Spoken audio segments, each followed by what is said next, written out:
think about it, the more I feel people are going to have a lot of different issues with this chapter. And while for me personally, I thoroughly enjoyed it, regardless of the very uncontextualized or ill-contextualized spoilers that I seen prior to its release, for me, this was beautiful. The first half of this chapter has so much weight and impact and really spreads a completely different message that we haven't actually received before. Something that Isayama has most likely purposefully avoided so he could use it for this very moment. And while you could probably say there has been bits and pieces that have indirectly linked to this very conversation that Zeke and Armin have, it's never truly been fleshed out in this type of way, in a way where it builds a very beautiful foundation to the rest of this chapter, to a lot of these characters and their emotions, and truly provides a much bigger picture. The value of specific things, how important that value is, how you should cherish those small and unimportant moments, as those are the things that progress you through your life, as those are the things that make it worthwhile. It may not be purposeful, it may have no meaning whatsoever, but valuing those precious moments for every individual brings such a completely different perspective. And you will see it weaved throughout this chapter to the highest of points, where it directly influences characters and their decision making in stepping back from this hatred, from this narrow vision or path that they have been set on for so long, and to indulge in the moments that meant something to them, those precious, valuable moments and the build up for them. For some it may be one or two, for others it may be a litany, and all of it gets thrown to the side to try and progress forward forcefully, to try and get rid of this hatred, to try and fight and save the world and do all of these things, yet you lose sight of those moments. You forget, and something that is not easily obtained back. And the prime example that this is showcased with is Zeke. He's so unenthusiastic, he's so devoid of life, he's so done with everything. He's out here building this glamorous sandcastle, and you can tell that this is a man that has been defeated. You can tell that he has nothing else to offer to anyone other than some words of advice or reflection of events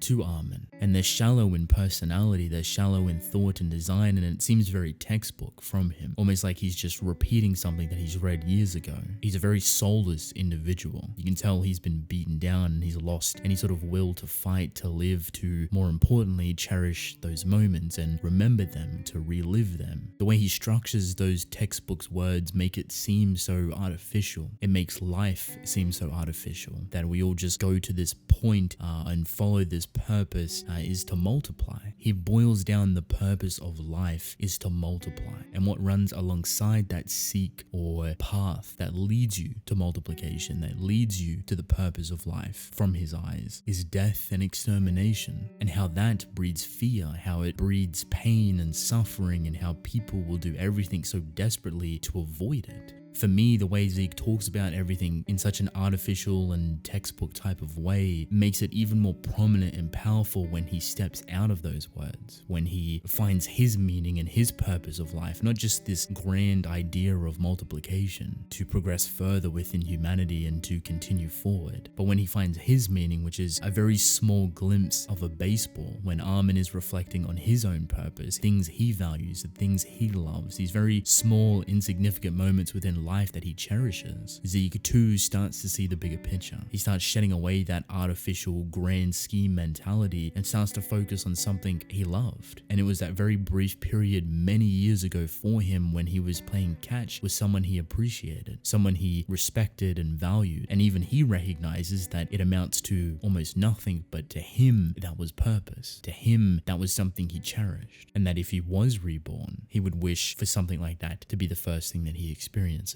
I love how all of this is connected directly to Ymir and giving her purpose and value, and not just leaving her out in the dark. Because we've got so much incredible things about Ymir, about her backstory and how tragic and desperate and sufferable it truly was. Seeing it from Zeke's perspective and what he's learned with all of the amount of time that he has spent within the realm truly gives us a deeper understanding of Ymir, a child that comes from a time where war and death and destruction was such a common thing, and she was used as a very horrific pawn in a much larger game. Depending on how you view it, you can almost say that what Ymir has has created is a reflection of what she wanted to be. She wanted to be stronger and larger and to have the strength to overcome all of these ill and horrible things that her life somewhat boiled up to the point where the world she created was free of death. And this is something that I've said for what feels like many years now, is that every single Eldian individual and the people we've seen, specifically the Titan shifters that have gone to Ymir's realm, have called it freedom. Originally, we thought this was something else. We thought this was Ymir's prison, that she was stuck here and constricted to the confinements of this endless plane of sand. But from another perspective, it's free of suffering, it's free of death. This realm is literally freedom, and it is what she has created, is what she has provided, something that she didn't have herself. It goes on to explain why she was shackled to royal blood, why she was shackled to King Fritz, is because she still felt connected to that realm. She felt attached to the individuals, to the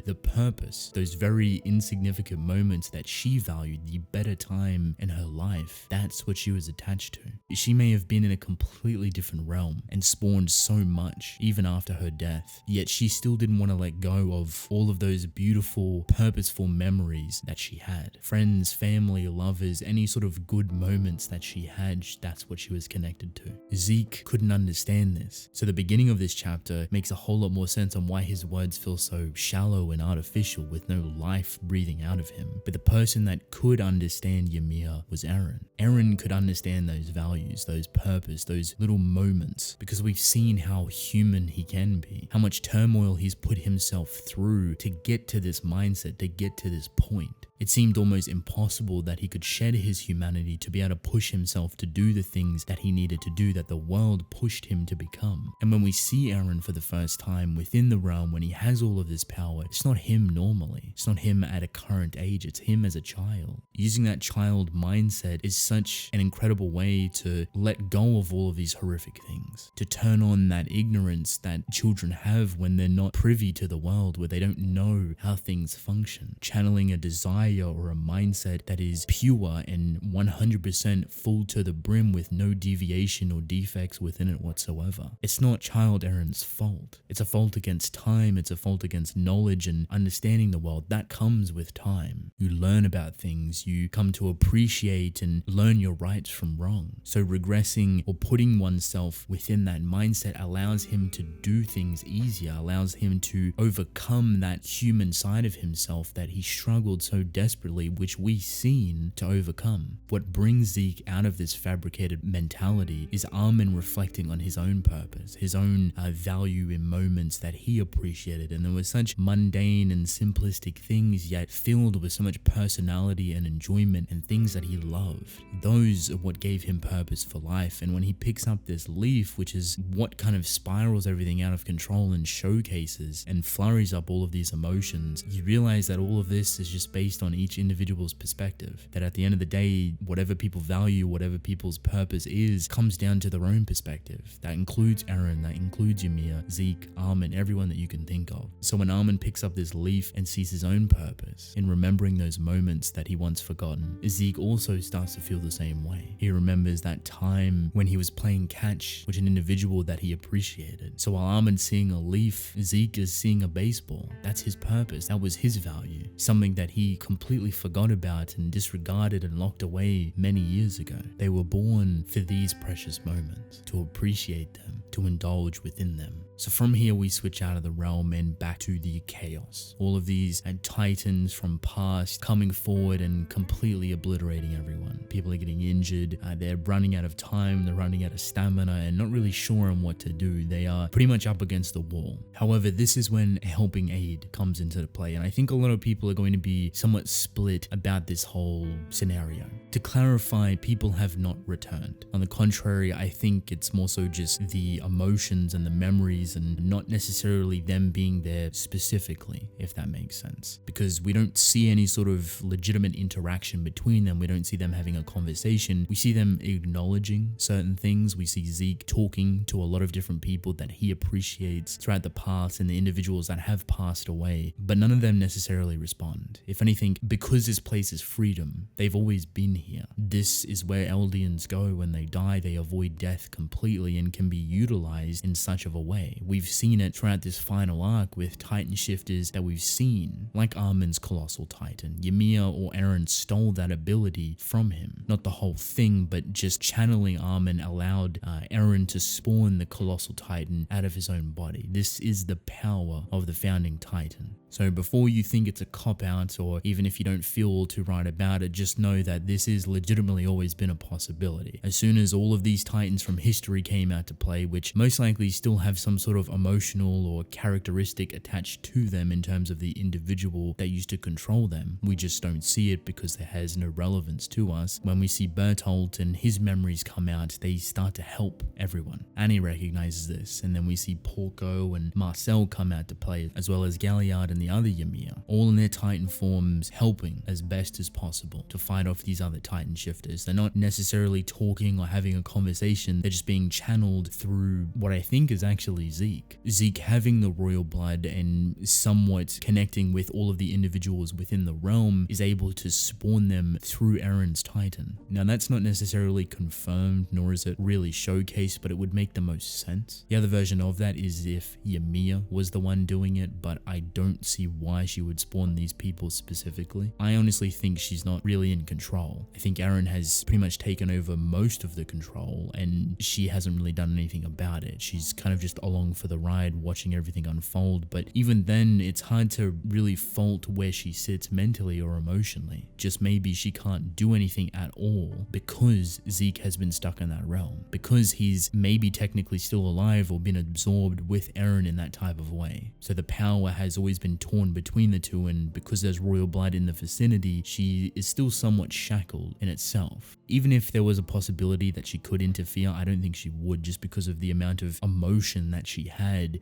to wanting this type of revenge. How upset and angry she was because of everything she's been through. You've seen how intense her emotions were when she was freed, so I doubt she would even want to interfere regardless. From here we progress rather quickly. The Titan that holds Armin actually gets shot by Gabby while she's flying around on Falco, which I thought was pretty impressive. Takes a little bit of an injury with the tongue piercing through his leg, but for now, he's well and truly alive. And he plans to use the Colossal Titan to blow up this entire structure. So this is probably where the most interesting thing comes into play. You see all the Titans helping everyone, and then Zeke, in a humanoid form, appears out of Eren's Titan. Now, the only way he could realistically do this is that if he's merged with Eren, that he is a part of the founding Titan ability. So this is kind of the perception I have just because of how he forms out of it. But he comes out so casually. Compared to the beginning of the chapter where he was soulless and had nothing whatsoever, he comes out with life. He comes out remembering his purpose, his value, and that very specific game of catch. But he knows what is about to happen. He knows that when he appears, Levi will kill him. And he's completely ready for it, finding freedom and relief in those final moments before death. He chose this moment.